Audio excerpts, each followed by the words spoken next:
Hello and welcome to the excellence classes. मैं हिमांशु मिश्रा आप सभी लोगों का अपने यूट्यूब चैनल पर स्वागत करता हूं। दोस्तों, अभी हम लोगों की जो एयरफोर्स की ऑफलाइन वाली बैच चलती है उसी का अब मॉक टेस्ट शुरू हो गया है और उसमें जो आज पहला मॉक टेस्ट लिया गया था उसके जीके के कुछ क्वेश्चंस हैं जिसका डिस्कशन अभी मैं करने वाला हूं। और अगर आप एयरफोर्स की तैयारी कर रहे हैं तो आप हमारे चैनल को सब्सक्राइब ज़रूर कर लें, क्योंकि इसमें अभी से लेके जब तक एयरफोर्स की एग्ज़ाम नहीं होती है तब तक आप लोगों को हर दिन हर सब्जेक्ट का अलग अलग मॉक टेस्ट प्रोवाइड किया जाएगा, जिसमें जीके का डिस्कशन मैं करूंगा। इसके बाद फिर रीजनिंग का डिस्कशन रजनीश सर करेंगे और मैथ का डिस्कशन सुमित सर करेंगे और इंग्लिश का डिस्कशन आप लोगों को रूपेश सर के द्वारा प्रोवाइड किया जाएगा। ठीक है, तो चलिए चलते हैं अपने पहले प्रश्न के तरफ। हमारा पहला प्रश्न है, मरकत द्वीप के नाम से कौन जाना जाता है? जिसका ऑप्शन है आइसलैंड, आयरलैंड, क्यूबा, जिब्राल्टर। तो इसका आंसर क्या होगा? वो हो जाएगा आयरलैंड। और अगर क्यूबा की बात करें तो इसे किस नाम से जाना जाता है? तो इसे शुगर बाउल के नाम से जाना जाता है, यानी चीनी का कटोरा के नाम से जाना जाता है। इसके बाद हमारा अगला प्रश्न क्या है, संविधान का अनुच्छेद 49 यानी आर्टिकल 49 किससे संबंधित है?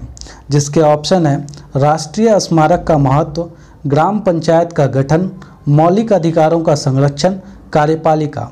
तो इसका आंसर क्या होगा? वो हो जाएगा राष्ट्रीय स्मारकों का महत्व, यानी जितने भी ऐतिहासिक स्थल हैं या फिर वैसी धरोहर है जो हमारे राष्ट्रीय स्तर की धरोहर मानी जाती है, उन सब के नुकसान होने से बचाना इसका मुख्य उद्देश्य है। अगर ग्राम पंचायत की बात करें तो इसका गठन करने का निर्देश आर्टिकल 40 में दिया गया है, यानी अनुच्छेद 40 में दिया गया है। और यह दोनों कार्य जो है यह राज्य के नीति निर्देशक तत्वों में शामिल किए गए हैं।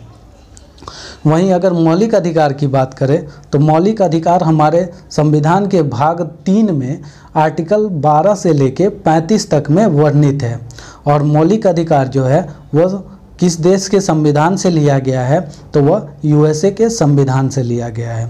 और जब हमारा संविधान बना था उस समय हमारे संविधान में कुल 7 फंडामेंटल राइट्स थे, यानी मौलिक अधिकार थे, जिसमें से 44वें संशोधन यानी 44th अमेंडमेंट 1978 के द्वारा क्या किया गया था, एक मौलिक अधिकार जो कि संपत्ति का अधिकार था उसको हटा दिया गया।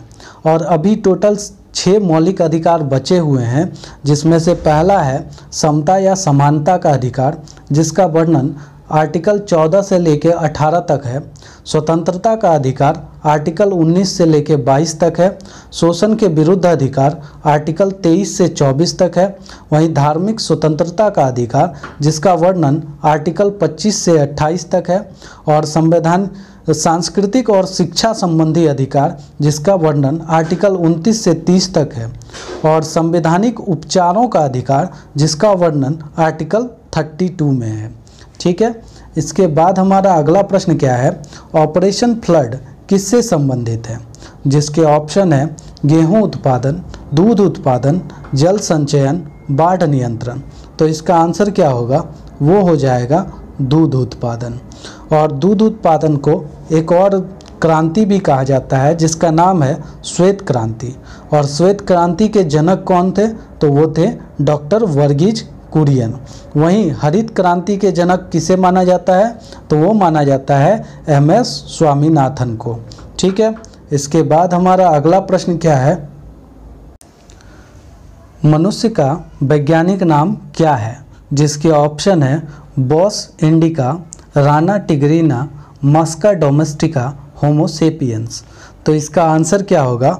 वो हो जाएगा होमो सेपियंस। और बॉस इंडिका किसका वैज्ञानिक नाम है? तो वो गाय का वैज्ञानिक नाम है। वहीं राना टिग्रिना किसका वैज्ञानिक नाम है? तो यह मेढक का वैज्ञानिक नाम है। और मस्का डोमेस्टिका किसका वैज्ञानिक नाम है? तो यह घरेलू मक्खी का वैज्ञानिक नाम है।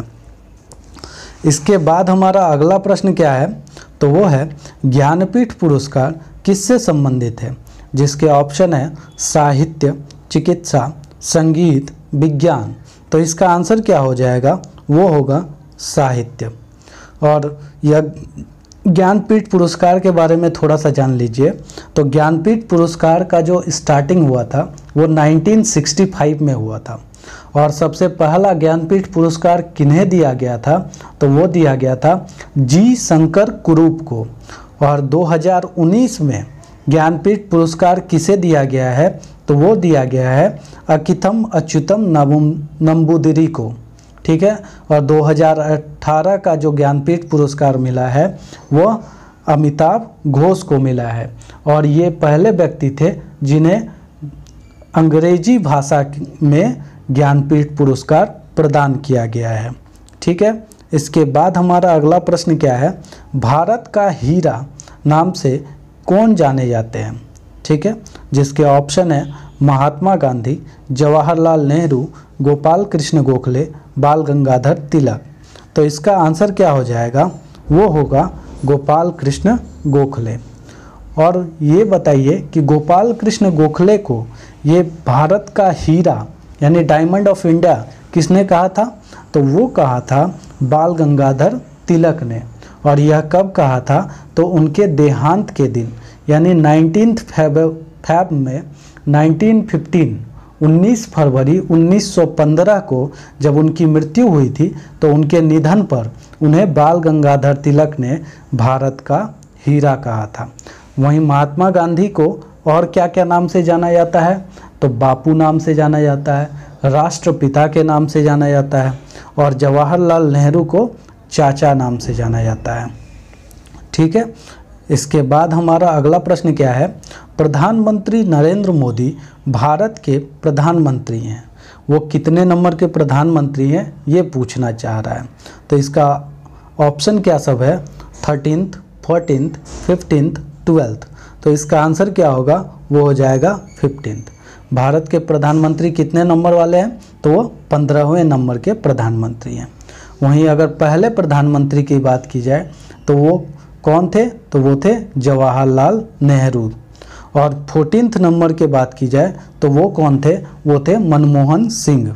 और इनका कार्यकाल कब से कब तक था, तो वो था 2004 से लेके 2014 तक। और 13th नंबर की बात की जाए तो वो कौन थे, तो वो थे IK गुजराल यानी इंद्र कुमार गुजराल। और इनका कार्यकाल कब से कब तक था, तो वो था 21 मार्च 97 से लेके 19 मार्च 98 तक। इसके बाद हमारा अगला प्रश्न क्या है, तो वो है भारतीय वायुसेना दिवस कब मनाया जाता है। जिसके ऑप्शन है 8 अक्टूबर, 10 अक्टूबर, 12 अक्टूबर, 4 दिसंबर। तो इसका आंसर क्या होगा, वो हो जाएगा 8 अक्टूबर।